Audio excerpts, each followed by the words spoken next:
దుక్నంలా 1000 రూపాయలకు సరుకులు కొని 500 చేతిలో పెడితే ఊకుంటారా? పెట్రోల్ బంకులా 100 రూపాయలు తీసుకొని 50 రూపాయలకే కొడితే అడగమా? అట్లనే నెలంతా పనిచేస్తే సగం రోజుల జీతమే కట్టిస్తే ఊకుంటామా? ముందే 3 నెలల అడ్వాన్స్ తీసుకొని నెలకే ఇల్లు ఖాళీ చేయమంటే వేస్తామా? చల్ అట్లెట్లుంటది? తీసుకున్న పైకానికి మనకు వాపస్ వచ్చిన దానికి బరాబర్ ఉండాల్సిందే అంటారు కదా, కానీ గీడ గిట్లున్నది.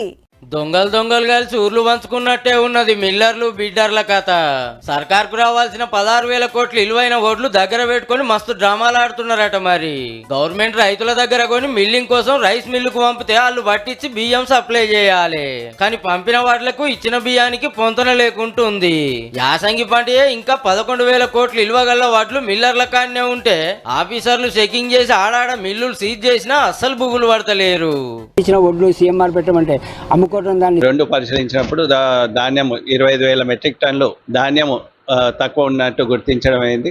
దీన్ని కేసు నమోదు చేసి మిల్లర్లు గిట్ల కథలు పడుతుర్రనే టెండర్లు పిలిచి ప్రైవేట్ వాళ్ళకి అమ్మితే వాళ్ళు సుత 5,000 కోట్లు బాకీ పడ్డారు. ఊకుంటూ ఉన్నకాడి కూర్చుతట్టుర్రని ఈ కంచి కండిషన్లు పెడుతుంది గవర్నమెంట్. మొదలు బ్యాంకు గ్యారంటీ పెడితేనే వడ్లు పంపిస్తారట. అంతేకాదు ఇన్నేళ్లు బియ్యం వాపస్ ఇయ్యని మిల్లులకి వడ్లే పంపొద్దని డిసైడ్ చేసింది. కారోలేలు వల్ల ఏ కండిషన్ లేనందుకు మంచిగా బియ్యం బుక్కుని ఎరిసినట్టుండ్రు పో.